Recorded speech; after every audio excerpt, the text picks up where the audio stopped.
Welcome to today's wonderful conversation, and welcome back to all of those of you who are my regular listeners, and to those of you who are here for the first time, welcome. And if you are back, you will know that many times I will start by saying, I am so looking forward to today's conversation. And of course, that would be the case because the people who I do connect with and have met are on this podcast because I do think they're extraordinary human beings and are up to some extraordinary things in the world. But to give you a context on today's conversation, I am going to talk, and we are actually going to talk today about gender equality. And, you know, it's an area that has obviously, as a woman in leadership, has been something that was a trigger in my connection with my own purpose and set me on a particular pathway. And over the years, you know, I've noticed that I've stepped back at times on my concern about talking about women in leadership and focusing about women because of my concern that I don't think it's always just specifically about gender. And so I've always felt a little uncertain and nervous about it because, of course, you know, I'm a mum with two young boys and, you know, there's lots of men in my life and it's a 50-50%, you know, so I think you'd have to be fair to say, you know, whether you're a male or a female or you're non-binary, that we all know at the end of the day, the thing that fundamentally matters is being a decent human being. And at the same time, we are here to make sure that everyone has the experience of equanimity, equality, and equity in the world. And that is not the case for every human being. And I would be lying to you if I said to you that I, even for myself, had the experience of equanimity in my own life. You know, I think it's easy to say, as an empowered human being, I have no doubt I'm very courageous and express my leadership in the world. And at the same time, as a mother of three young children, I am confronted every single day with my children automatically having the world of stereotypes about what is expected as a mother. So today I'm really delighted to be able to talk to Sandra D'Souza, and I want to give her some credit and start this conversation specifically on the area of metrics, because Sandra has been involved in the area of gender equality now for 20 years. She has a huge background in business herself. But the thing that I think we're going to talk specifically about today is the actual question of reality, because, you know, have we actually really hit the metrics when it comes to women in leadership? Are we actually doing the required work when it comes to gender equality in organizations?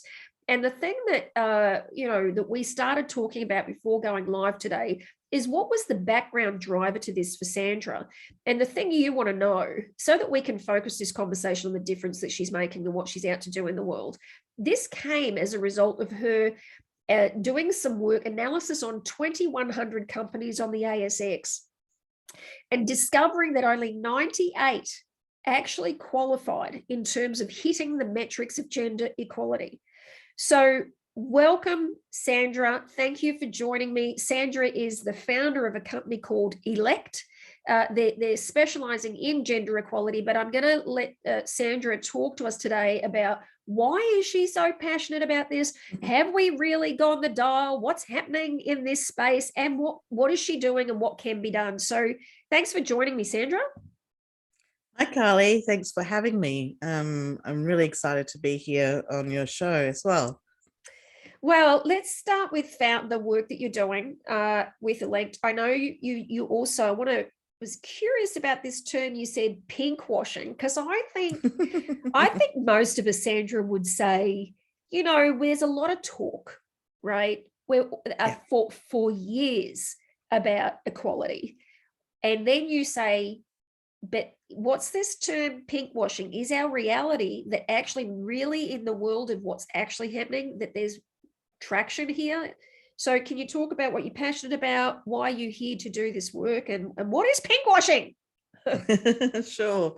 So, and like you said, you know, I started on this journey, I guess, more formally about 20 years ago when I was part of an international NGO called Business and Professional Women. And back then it's about advocating for women's issues. It was talking about, but it's not really women's issues. It is about gender equality, because the various issues that we were advocating back then is the same as what we're doing now. And not much has really changed, especially if you're looking at, if I could be a little bit more controversial, what happening in US with, Roe versus Wade. But without getting into that issue, I think I've like you said, I think it's from personal experience. I was quite fortunate to be in senior management early on, and working in very much most of the time all male team, and white middle-aged men, and I would be either the the young one in the room, or the women, or the brown one. But I didn't realize, for me, I've always been taught you work hard, you get, that's how you kind of like progress in your career. And all I did was work very hard until you kind of like hit middle management. And I'm noticing that I'm just not getting the opportunities, or there were other team members who would get the opportunities, or, and because I was in finance, I would see the differences in pay between women and male managers, and so I'm noticing all of these things. But it wasn't until that I've started in the NGO space as a volunteer, and just really to give my time to the community, because I know that I understand why there are these issues, and then there's research, and there's been a lot of, like, I've been to so many women's conferences and we all talk about it. But it's not until, I think, when you involve men in helping to solve the problem that do we get some traction. And it's really in the last 5 years that seeing, a generation of women, young women coming on board, plus the awareness and the discussion that men also understand that there is inequality, and they're surprised they're still seeing it. They didn't realize it was a problem, but it is a problem. And then also and do you know what too? I met a lot of men who truly believe about wanting to support more women, but they couldn't openly talk about it. And then certainly in the last 5 years, they were able to openly to support women and openly to talk about it. So it's nice to see some action. But the whole term with pinkwashing has been around for probably for a little while, and it's similar to greenwashing when you're talking about climate, and people talking about like climate changes but not really doing something about it, but to show, like, the optics that something's being done. And I was really pleased to see all the different agency and the work that's happening. And so we did this exercise as a research on the Australian Stock Exchange, and we thought, let's just see, Australian Stock Exchange has quota. We have the agency with the workplace gender equality agency that companies with over 100 employees have to report to show what they're doing in that space. And so we thought, okay, you know what, the stats are always quite low when it comes to women represented in the C-suite, CEO, and in boards. Let's just see how many of these companies have got where we think is really, incorporating gender equality. And so we would go through all the companies, and we said we're going to give them, up to 4 points. First point is if there's a woman at least in the CEO CFO duo. Second point, if there's a woman board chair. Third, at least 25% of women on boards. And then fourth is at least 25% women in senior leadership team in the C-suite, the most senior one. And we don't expect every company to have a woman board chair. So we say, look, you get at least 3 points. We consider you as having gender equality. And I would expect, when we went through the ASX list, there's over 2,100 companies, and we went through it. It's all through publicly available information. And that's when we found out that, according to our list, only 98 qualified like 3 or more points, and that's 5%. And that was quite surprising. And we did the same with NASDAQ exchange. And there's over 8,000 companies, and under 300 of them qualified. So the numbers are quite low. And so, this is the time that we really need to have some action. And so we thought, okay, you know what, let's award, let's create an accreditation and award companies that have achieved that. And we're not having criteria that you don't really know, like, and I'm not saying employer of choice is a bad, accreditation, but we don't really know what qualifies as an employer choice, like from A to, like from each other. Where Ellect Stars, we've just got four simple thing. Have you achieved it or have you not? Just 3 out of 4, and keep it very simple because it's all about action, no risk of pink washing.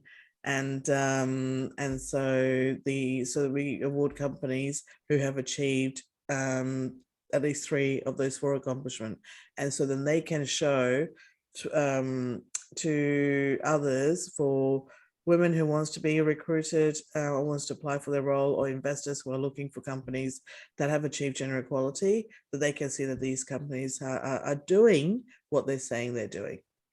Okay, I have to pledge ignorant. I think I have to pledge ignorant because on the one hand, I just noticed as you were sharing about the simplicity of this metric that I had this question called, are you really serious that in the last 20 years, and I say 20 years because I know that you were saying that you've been in this space for this amount of time, but I also know that technically it's been at least 15 years since I first had my challenge when I was in, an executive position in a business, that I found this challenge for myself. I guess it was when I first became aware of it, but I knew at that point, that's when we started to get a lot of movement with women's executive groups and women's networking organizations. Like, it just started to be a conversation about it, right? But I'm like, is it, even in that time frame, you mean to say, well, there has not been a visible and simple measure in organizations that tells you specifically about this? So there are a lot of different measures, and like I said, we have a government agency in Australia that takes in a lot of data, and they look at the whole company type of thing. So Ellect Star is purely looking at very simple measure in very senior leadership, because that is where we see the biggest gap. And until women are in position of power and authority, it's very hard to make the kind of the changes that we need in order to help improve the diversity and inclusion in a company. So what we're seeing is we just don't know, when companies are awarded to say they have achieved gender equality, what's involved in them, clearly to say what they've achieved. And I was surprised myself is that the simple measurements and the metric that we've offered is just focusing on senior leadership team, because that's where it really matters. That's where we've not seen much improvement, and we still have a gender pay gap, by the way. That hasn't been resolved yet, and it will take us 130 years at this rate to get there. But this is why we need to have a very clear metric in the very senior side, in the top end of the pyramid, to say we need more women there. We need to see gender equality there in order to help kind of like resolve a lot of the inequalities among the organization. So I have a question. Sure. About that specifically. So let's focus in that narrow gap, right? That gap called the most senior positions in ASX organizations, only 5%, right? And on the layer of that, the ability that if we had women in that, then the decisions within those organizations where we have women in power would allow us to alter that paradigm of leadership for women, okay? No doubt about that.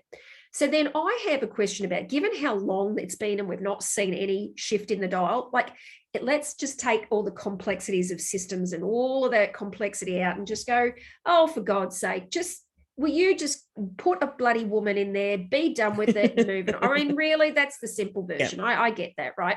But let's imagine that it was that freaking simple, right? I want to look beyond the fact that it's been 20 years and go, challenge ourselves on the reality about that. And I'm going to kind of, I suppose, dom myself in one aspect, right? Because I'm a campaigner for women in leadership in particular. But there's a thing that I noticed for myself and my doubt and is why do women actually want to work in these organizations, in those positions?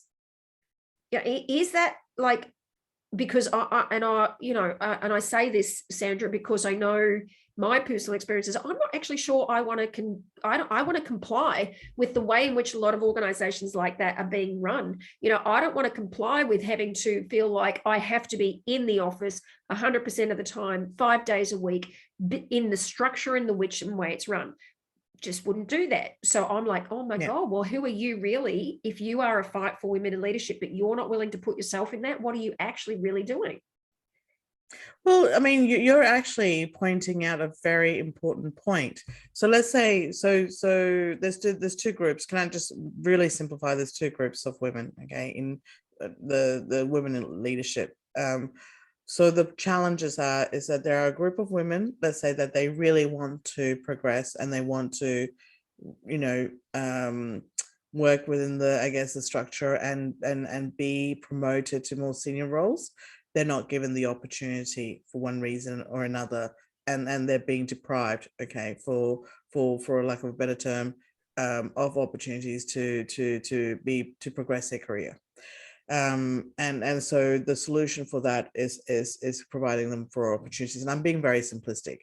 Then we have the smart women, like yourself and myself. I like to also put myself in the category where,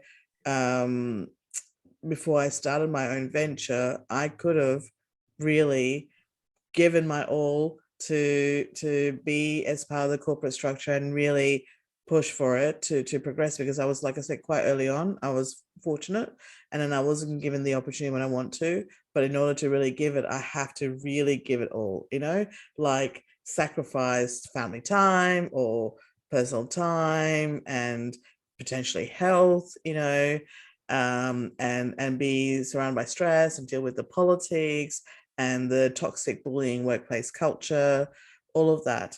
And so the solution for that is that we have to address the systematic structure or the challenges in organization that is not conducive for women to work in. And it's not like saying, oh, we just gave up because it got too hard. That's not it. Is that we thank you for making me feel better about myself. And to every other woman who feels the same. Yeah, because we're all capable and things like that. But do you want to, it's just that, like, for example, have we, this whole hybrid work from home model, if that was allowed, where we have the flexibility to be with the kids and to make time for them and to structure, and nobody bats an eyelid whether you're working from home or you're taking a call outside the school, let's say how you juggle with it, and understand that we all have commitments, with family, not just young kids, but, aging parents and things like that, and that you could, and how the role can, support that, then that would be different. Then we would, say, okay, well, I'm willing to go and progress my career if I don't have to not spend time with my aging parents or be able to look after them, or with my kids, or for my health as well. And so that is requires a solution that requires a little bit of rethink. And some organizations have got it, they're doing, they get it. If you look at the recent debate with Elon Musk and Scott Farquhar from Atlassian, Elon's saying, everybody, stop this. Can I swear? Or BS, I'll say BS. Stop this BS from working from home. You're all, unless you come to the office 9 to 5, Monday to Friday, if you don't come, you lose your job. And Scott, posted his tweet saying, like, we believe in hybrid or working from home and flexibility to not undermine the productivity, and we're all about believing in really great talent. For those who lost their jobs with Elon, come and work for us. We're always in search of good talent. That's their focus. So if you're a woman leader and you look at both 9 to 5 or Monday to Friday stuck in the office with commute and try and juggle, or Atlassian where you have a much better attitude, you would see that you're more likely to be able to progress further, to balance what you need, and, try and see that they will support you with opportunities to progress further. I don't rambled a little bit, Well, but that's the problem, Yeah. Well, I think one of the things that I'm hearing, and I guess this speaks volumes to the simplicity, because, I think as anyone listening to this would say, they would potentially find themselves a much easier way forward if they could identify for themselves, what are they willing to do and what do they want to do? Because I think now asking the questions, it's like, actually, do I want to fight for that? Is it something I'm really deeply passionate about? Do I want to pursue the pathway where I want to be in a position of power because I want to make that change? Or do I want to be somebody who's then actually pursuing a different pathway, but then I can contribute to the outcome in a different way? First and foremost, I think the thing that struck me out of this conversation, Sandra, I think for all of us, is to sit there and ask that question for ourselves. Where do I sit in that conversation? What is the right thing for me to be doing? And whatever that decision is for me is the right thing to be doing. That's the first thing.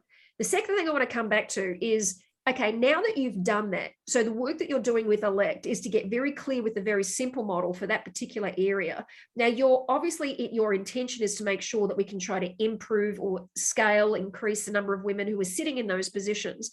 So I want to jump briefly into a conversation about what you're seeing now in terms of the practical reality of shifting the dial. What is the work that is being done or you are doing that is allowing that gap to change?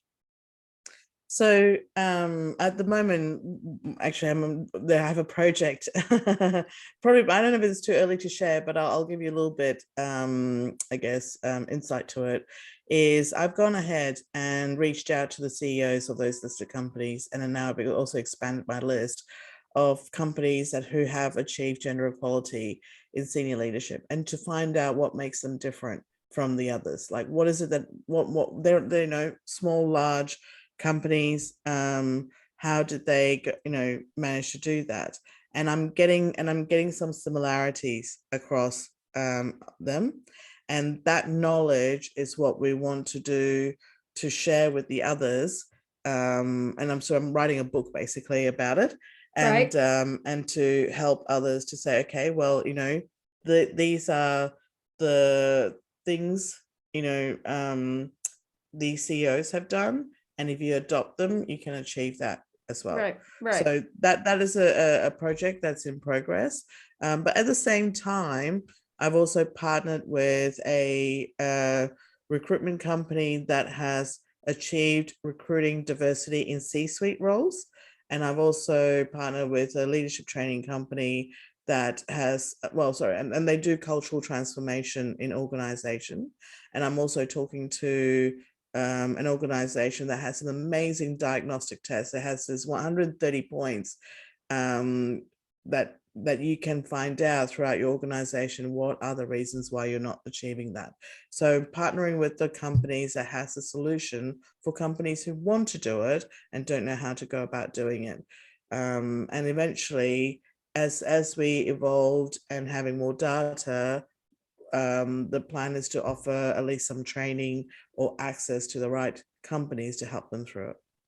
So that brings up an interesting question about the different ways in which that change can go about, right? So it sounds like from what you were just saying, there's the level in which an organization can adopt some training, some principles, practices, whatever that is, in terms of what other organizations have done, and that leader can implement to be able to do that. If in one aspect, that could be organizational systems change, etc. Then I want to take the lens of those who are sitting in leadership positions themselves, because as we know, the audience of this podcast in particular is those who are sitting in leadership positions, who are either currently decision makers or wanting to advance to the next level in their capacity. At an individual level, based on what you're seeing, what would you say are some of the really critical things? Like, let's just say you're talking to me as somebody who's sitting in a leadership position, say, let's check Qantas or an ASX company, any of those organizations. What would you command for me to say, hey, Kylie, have you considered and are you doing these few things? And could you do this not only for yourself, but could you do this for others? What are you seeing as some of the highlights there? You mean from the perspective of the company that's trying to achieve gender equality, or? Well, let's assume that's the case, right? Given that 95% of the companies are not equality, right? We're saying now here we are in a room where we have women who are in those companies, and they're in a position where they've got either they're coming up the ranks, or they're in a position where they've got a team. They're not in the C-suite, but they're there, and they're like, thwarted, stuck. What on a practical term, because what we're talking about is organizational change is a bigger beast. I know. Right. So whilst there's organizational change, I'm interested in what if we had 100 women in the room, and right now, right, every single one of them took, let's say, 1, 2, or 3 actions that together as a group, that 300 would mobilize something quite remarkable. What are those practical things that we could do? Now, I would actually do it the other way around, because it's not the women who are the, that need to take the action. It's the men and the ones in the senior role that needs to take the action. So I would actually complete that in the room of the 100 to 300 women, let's say, that, bring them all together. The CEO, male or female, men or women, should be in that room and ask them and find out what are their career aspirations, what are the challenges, what stops them from wanting to do more, what stops them from not being able to achieve the opportunities offered to them, or have there been opportunities declined to them, and why did that happen? So I will do that. So great. Guess what? So great. So great that you said that. Love it, right? And we know, because so many women get in the same room together, right? They're like, we're speaking to the converted. Well, now all of a sudden we've got the CEO in the role, and you've got to ask those questions. So here's the thing, the challenge that I'm putting out to people today, actually, based on what you're saying. If we actually wrote those questions down for ourselves, see, for the most part, we're saying we've got to wait in order for that to happen, or you got to have the CEO in the room for that to happen. Yeah, that's true. Except what if you actually wrote that down? And I'm not saying this is the way you definitely go about it, right? But what if though we were in a room where only those women are right now, and they answered that question, and then they actually went and delivered that to their CEO, sent it directly in an email to my CEO.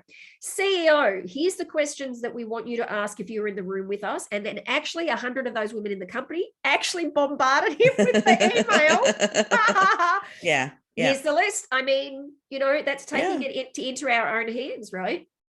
Totally. Because I get it. Sorry to cut you off. I know we talked about the fact that we're right. both intruders, okay. Right? But you were so right. I think women at the same time are exhausted because they are doing everything, and I get fed up at times because they go, why the heck is it always got to be blah, blah, blah, right? But at the same time, and you know what? Maybe the challenge here is to put one of those CEOs on task for creating an event where they bring in 20 women each into an event, and then we've got 50 CEOs in a room with, and I would actually, there's that. I mean, just meeting the CEOs who have achieved that, like, they are the drivers to make this happen. And so I truly believe that, if you see the gender equality happening in senior leadership of a company, that's a company you want to work for because of the CEO. And that's because they are actually driving it and doing that. And they had to navigate, men or women, navigate through the challenges of any board objections, any of their fellow, or their C-suite objecting to it, and actually be prepared to stand up for it and advocate for them. And that's what I'm seeing. And I think, and they were ahead of their times. They didn't wait for ESG or Me Too campaign or anything like that to make it happen. They've always believed in that. One thing, I love your idea, and I think this is the advice that we should say to every company, is for the CEO to do an internal meeting and invite only women team members into the room who wants to meet him or her, and who are interested in career progression through the company. And that whole list of questions that you talk about, I think, they can prepare that list and say, this is the list of questions that we will be, this is the list of questions that we want you to ask us, and see the responses coming from us, either in person or as a form of survey that they can put, because everything data helps, isn't it? Like, data is what make us change the way or be the catalyst of change. So what's wanted and needed, do you think, if you had to see the thing to get traction with what you're up to in the world? What is the thing happening right there now for you? Like, what's the thing that's going to make the difference to shift this? For Ellect Stars, or for yeah, the well, companies? what's the goal for you with Ellect Stars?